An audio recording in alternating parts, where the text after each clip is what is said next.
guys, how are you today? This is the big chick coming to you live and direct from my office back here. This is my office I'm in today.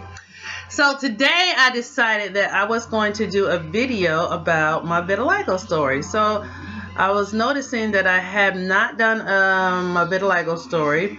So I've been saying I was going to do it. So today I said I'm going to do it. So the lighting in here is kind of crazy. I don't know. I'm really white. Like I am white, but it's just like really light. I guess it's the lighting or whatever. But anyway. So today I'm going to do my vitiligo story. So I'm just going to tell you basically how it began, what age I was, and some experiences, I guess, of having vitiligo. Okay, so my vitiligo started when I was age of 2. My mom said that I began to get a big white spot on the side of my face. And, it wasn't just like, bam, it was there one day. It just kind of gradually got bigger and bigger and bigger. So my mom was freaking out. She knew what was wrong. So she took me to all these doctors in New York. We lived in New York at the time. And nobody could tell my mom what was wrong with me. And now, like, when I think about it to this day, I'm like, did they not know what vitiligo was back then in the 70s? I don't know when vitiligo was discovered or whatever. I don't know, but it just seems so weird that nobody knew what it was. So my mom was told to go to this doctor, this Indian doctor over in Canada, because we lived in Niagara Falls, New York, and Niagara Falls, Canada was just right over the border. So basically it was like maybe like 10 minutes from my house or whatever. So my mom said she took me over there and she took me to the doctor, and the doctor immediately knew what it was, because a lot of people in the Indian culture have vitiligo also. So he knew what it was and told my mom, calm down. It's not a deadly disease or anything. I'm not going to die. It's just a skin disorder. So he gave her this book, and it was called Let's Get Well. And the book basically just had a lot of things in there, what vitamins to take and everything. So at the time I was 2, so I couldn't take the pill form of the vitamins, a lot of the vitamins, I guess.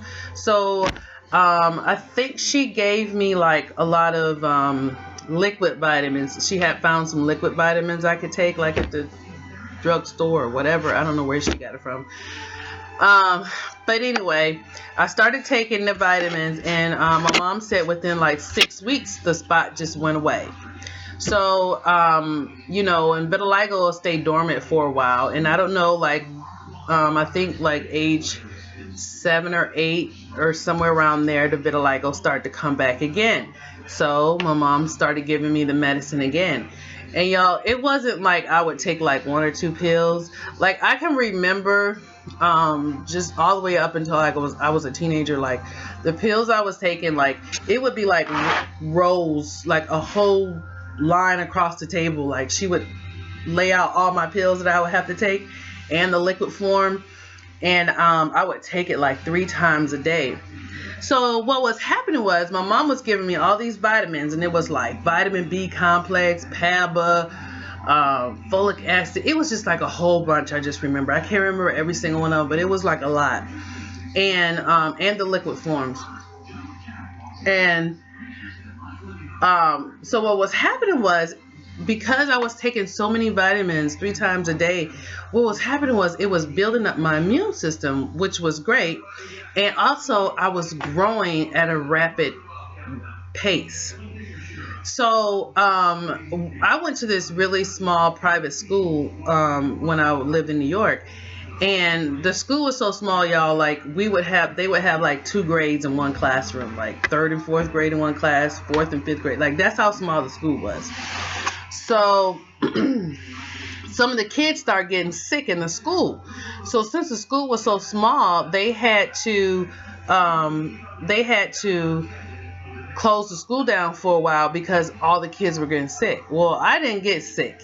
I never got sick. Like the whole time, I never had chicken pox when I was a kid, measles. I never got sick as a kid because of all the vitamins my mom was giving me for my vitiligo.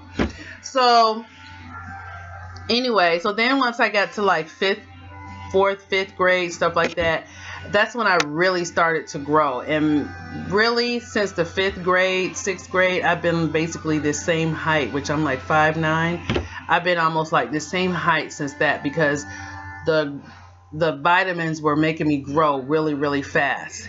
And the doctor was like, you know, he told my mom, he was like, Miss Griffin, you gotta, you know, slow down on the vitamins because she's growing really, really fast. Like I would be busting out of my clothes in school. Like it was crazy. I wasn't fat, but I was just like shooting up.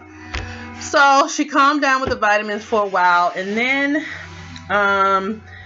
the spots were there. That I didn't have any of this in my face. Like my whole face was just one color.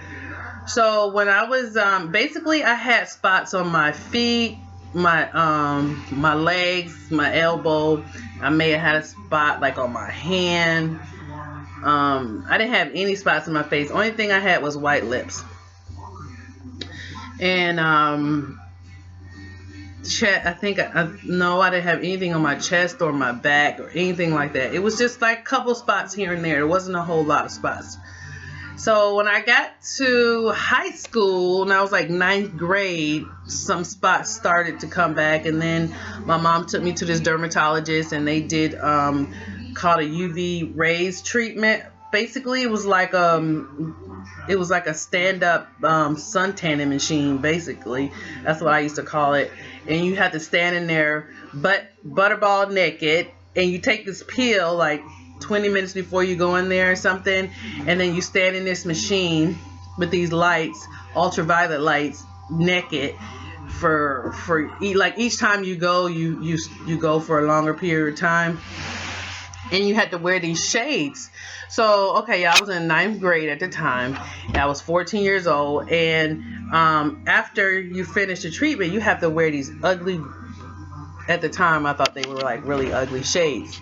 Even on the indoors, I would have to wear them for a certain amount of time. So I would go to my appointment in the morning, and then in school, I would have to wear these shades. And I didn't want to wear the shades. And the doctor had told me, he was like, you know, you have to wear the shades for a period of time, you know, because it could really affect your vision. So, you know, I'm 14, I'm a teenager. I don't want to wear these ugly shades. So I didn't wear them as long as I was supposed to wear them. And to this day, it did affect my vision. Like, I used to have good vision. And then all of a sudden, like when I was like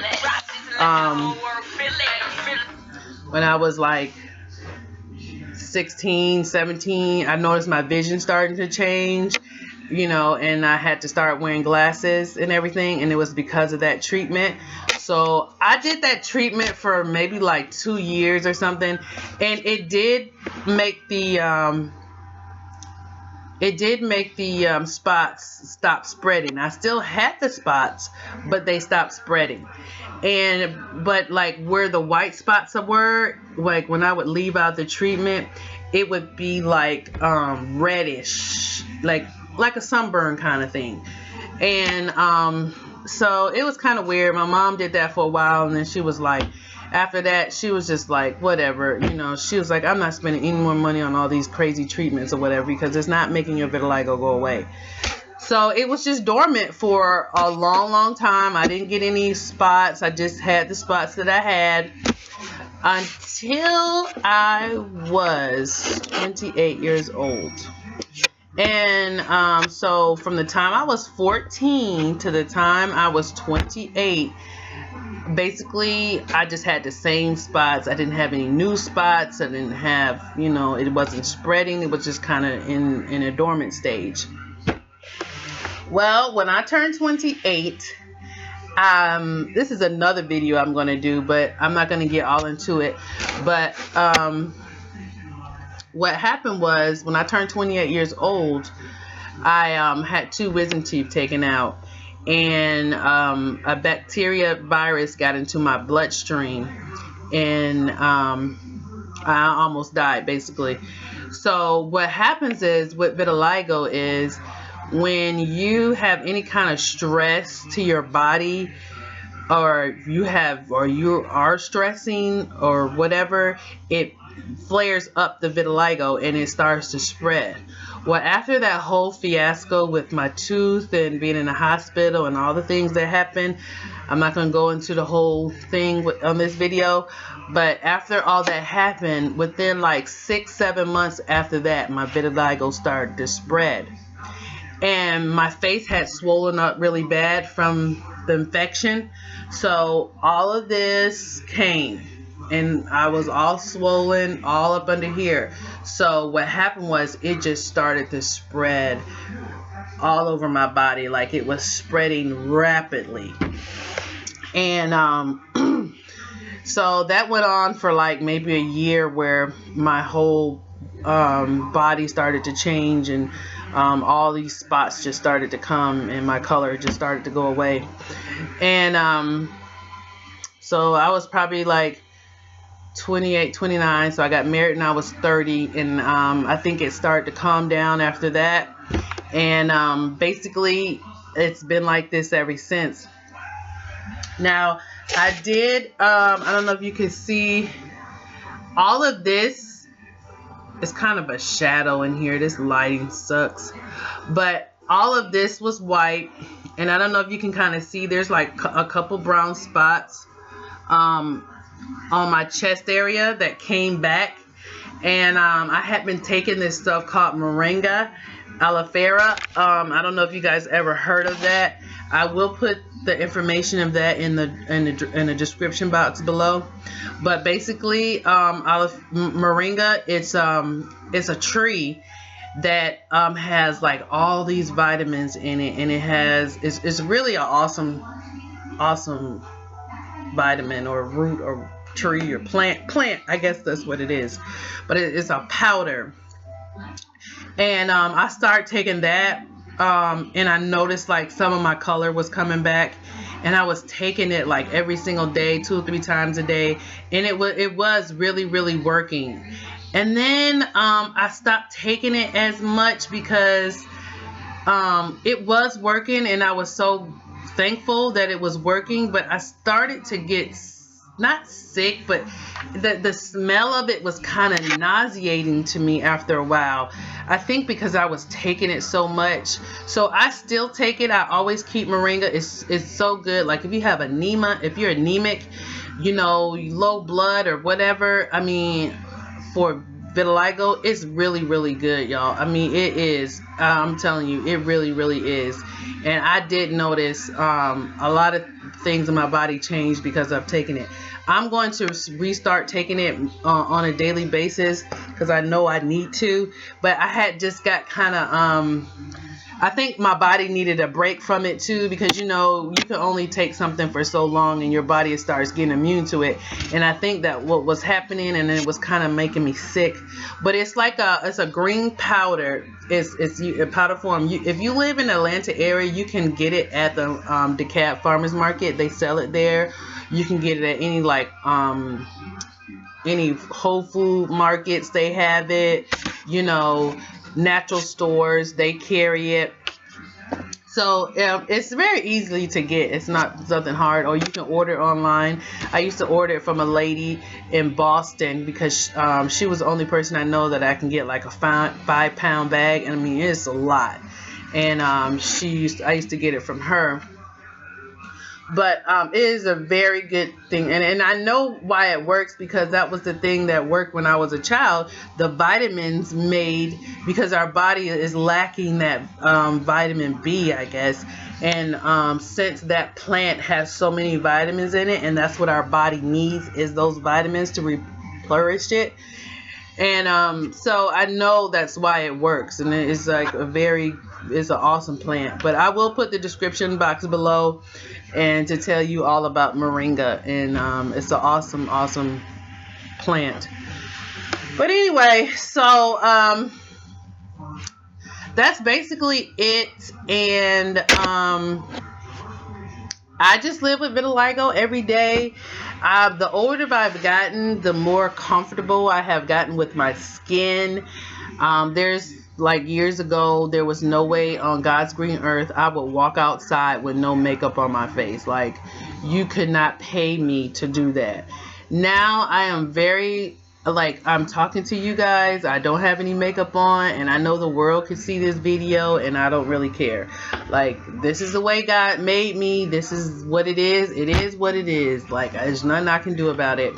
If you don't like it, don't look at me. That's basically, you know, and it's still, like, I hate when people stare and all that stuff, but, you know, I just try to, you know, smile and, you know, and smile back. And I thank God that I didn't have it like this when I was a child and teenager, because I think my self-esteem probably would have been like, you know, because that's very hard to go through when you are a teenager in high school, and these kids are so mean now, you know. But, you know, it's still hard as an adult to have, you know, your skin like this. And, you know, I just, you know, I wear makeup because I like to wear makeup. And, you know, it's a difficult process to see your skin change and to see, like, you know, you're now white and you're not your beautiful brown color that you were born with.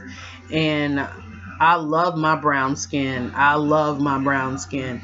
And that's why I tan. I use tanning sometimes, because sometimes when I use my tanning, I feel like my old self again. And I know it's not permanent. It's just temporary, but it just makes me feel like my old self again. But I'm fine with my vitiligo. It is what it is. I'm not going to any more doctors. I'm not trying to figure out, you know, can this be cured? It is what it is. If I turn completely white, I just turn completely white. Like, I'm not tripping. But anyway, well, I've been talking for 17 minutes. So this video is going to be kind of long. But anyway, I hope you guys enjoyed this video. Thank you for watching. I hope I have inspired someone or educated someone about vitiligo, what vitiligo is, and, you know, just my experience with vitiligo. And if you have any questions, you know, you can always ask me in the comments below, and I will gladly answer any question you have. I have no problem with any questions. So anyway, I hope you guys have a wonderful Saturday, a wonderful weekend, and I'll see you guys on the next video. Bye.